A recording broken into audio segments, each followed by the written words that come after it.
yoree suñu réew mi pendant lan moo yokk ci patrimoine bi ci yan anam la yokk ak yooyu ñu xam ko maintenant moom mu ngi waxaat leneen nii parce que man gis nga le fait que muy naan ministre yi nañu def déclaration patrimoine depuis ci Nafi Ngom Keïta ça veut dire ëpp na ñeenti at muy jël engagement yi di naan woy def leen jox naa leen ultimatum depuis 4 ans président di jox ultimatum ay ministre am yoo xamante ni moom décret moo leen fiy jëlee ñooñu defuñu ko doy na waar ça veut dire que je pense que ñun la ñuy nax quoi ñun la ñuy nax. waaw xam nga kon président bi ci gàttal rek moom affaire u naxe mbaay lay def parce que boo xoolee même slogan yi nga xam ne moom la ñuy joxoon comme la patrie avant le parti wala ay gestion sobre et vertueuse tey li mu doon wax yëpp méngoowul ak ni muy doxalee kon ñun si cycle naxaate la ñu nekk. di teg baytaal man bu ma nee sax méngoowul xam nga nit ki mën na wax dara def safaan ba mais ce qui est grave mooy c'est tout à fait le contraire dañ lay ne ni gestion sobre ñu def gestion boo xamante ni bu gën a nébuleux xam nga nit ki mën na def ay promesses du ko respecter bu ne ko mais tout à fait le contraire dañuy ne seeni alal danaa ko aar sàmm ko moment boobu nag dafa mel ni gardien bi nga garder la jox ko nga am contrat ak moom nga ne ko gardel ma sama kër mu war a garder sa kër mais moom mooy ñëw di sàcc lépp lu nekk sa kër mu koy sàcc xam nga kooku su demoon di nelaw gars yi ñëw sàcc ci gannaaw deful contrat am deful rôle am mais dafay toog moom ci gannaaw ñëw jël li nga lépp lu nekk ci kër gi mu yóbbu ko c'est ça on est dans ce cas là il ne raw nañu bañ a romb respecter seen promesse ils font tout à fait le contraire de ce qu'ils avaient promis et c'est là où c'est extrêmement grave donc mu ngi noonu donc looloo fi am et je pense que loolu sénégalais yi war nañ ci taxaw. léegi beneen question bi mooy ci kaawu Alioune Sall mooy kaawu Petro-Tim gis nañ procureur Bassirou Guèye ni mu ci sóobo au départ comme ni nga ko waxee wax sax ci introduction bi nga ne dafa def lu xam ne masul am fii mooy appel à témoin ñu dem ba ci cëppaandaw gi mu ne léegi un non-lieu total ça veut dire que léegi moom dossier boobu Petro-Tim bi léegi théoriquement kenn waratu ci mën a toppee dara Alioune Sall. waaw mais dossier boobu gis nga dès le début la ñëpp xam fu dossier bi fi ñu ko jëmale c'était vraiment regrettable man dossier bi damay ne nit ñi man su may wax ci dossier judiciaire damay wax toujours ay allégations damay bëgg garder prudence parce que képp ku ñu demul ba condamné la rek war nañu jàpp ni suñ la attee mën nga coupable wala mën nga innocent man prudence boobu dama koy am mais yenn allégations yi su amee ce qui porte sur des milliards man loolu laay wax ñu ne jël nañu milliards Sénégal te engagé nañu Sénégal sur des générations et des générations sur 40 ans ay milliards yu bëri Sénégal waroon na dugg suñu gafaga mais ci gafaga keneen la lay dugg mais loolu mu jaral ñu def mais en fait c'est une chaîne de complicité l'exécutif président de la République bëggul mu leer parce que dossier Petro-Tim bi il est directement impliqué leneen li moom mooy justice bi aussi ñi fi nekk ñoom ils sont là pour servir le président wane nañ ko leer na nañ maintenant man li may wax chaque fois mooy loolu dafa leer ci ñëpp dafa leer ci ñëpp ñi nga xamante ni ay praticiens droit la waratuñu nag continuer rek di constater c'est que en fait on répète les mêmes choses ñun yaakaar naa ni dans 2 mois 2 mois beneen scandale day ñëwaat ñuy waxaat les mêmes choses ñoom je pense que danañu toog sax ba sénégalais yi dañuy toog ba banaliser dañuy naan waaw ñii moom li ñuy wax c'est la même chose les mêmes choses la ñuy répéter alors que il y a des personnes yoo xamante ni dañoo ñëw yore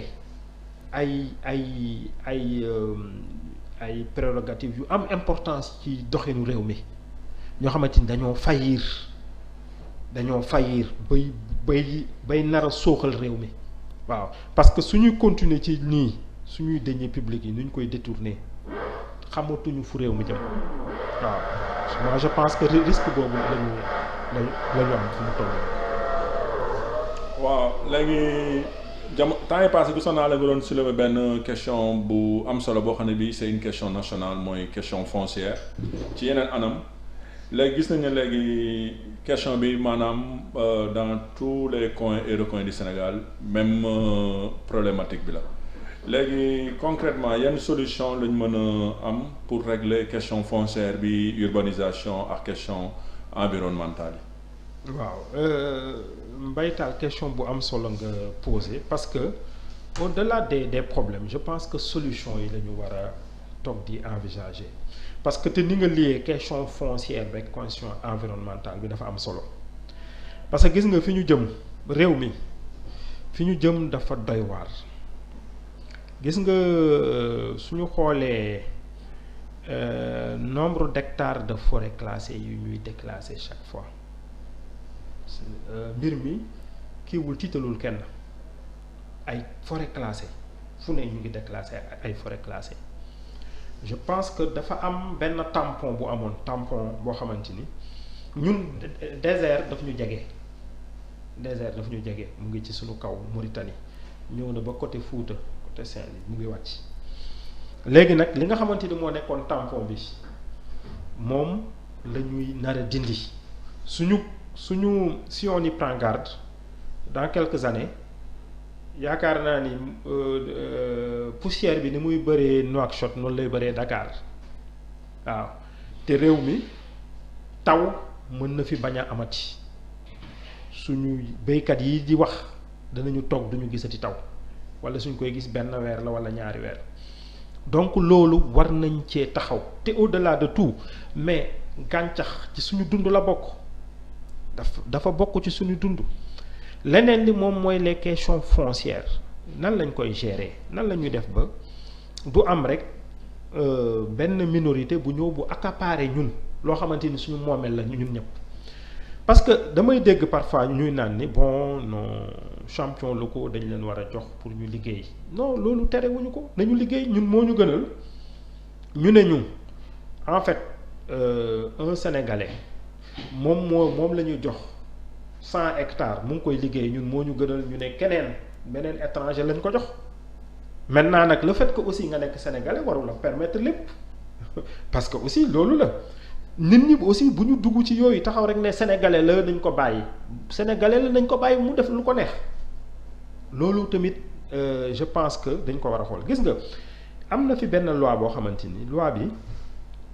je pense que ñu bëri xamuñu ko mooy la loi d'orientation agro-sylvo-pastorale loi bu am solo noonu presque man gisuma ko fi parce que loi bi lu tax mu am solo mooy ñu ko inspiré loi bi société civile bi les organisations paysannes xam nga les élus locaux ñoo toog xalaat en 2004 ñu ne ban loi la ñuy def pour mu mën a defar suñu gàncax gi mooy forêt yi defar suñu suuf si ñu mën cee béy ak sàmm bi loi boobu biñ ko lu tax mu ëpp solo moom mooy c'est une loi boo xamante ni à long terme la 2008 la commencé lañ ko commencé appliquer 2004 lañ ko voté 2008 pour 20 ans mais loi boobu suñ ko appliqué woon parce que dañ ko xalaat pendant des années des acteurs elle a été une loi inclusive mais malheureusement dañoo toog ba parce que gars yi boulimie foncière bi am ci ñoom ñi ñuy bëgg seen gars yi ñuy jox ak yooyu appliqué mënuñu appliquer loi bi te loi boobu loolu loi la mu ngi fi loi agro-sylvo-pastorale képp ko xool xam ni que suñ ko appliqué woon du ñu amati jafe-jafe mais man maa ngi doon waxtaan keroog sama benn suñu benn ku ñuy àndal mu am expérience bu mag ci gestion collectivité locale yeeg yooyu mu may wax ni mu wax ma benn idée bu am solo mu ne ma gis nga ñi ñuy jox nii mu ngi tudd Adama Sow mu ne ñi ñuy jox terre yi jox leen suuf si par exemple 200 hectares 300 hectares 400 hectares mais nee na ñoom mënuñu tëb rek exploiter lépp nañu xool d'abord bu leen ko kenn jaay nañ ko def bàyyi mais ñu ñëw jox leen benn partie par exemple ma jël exemple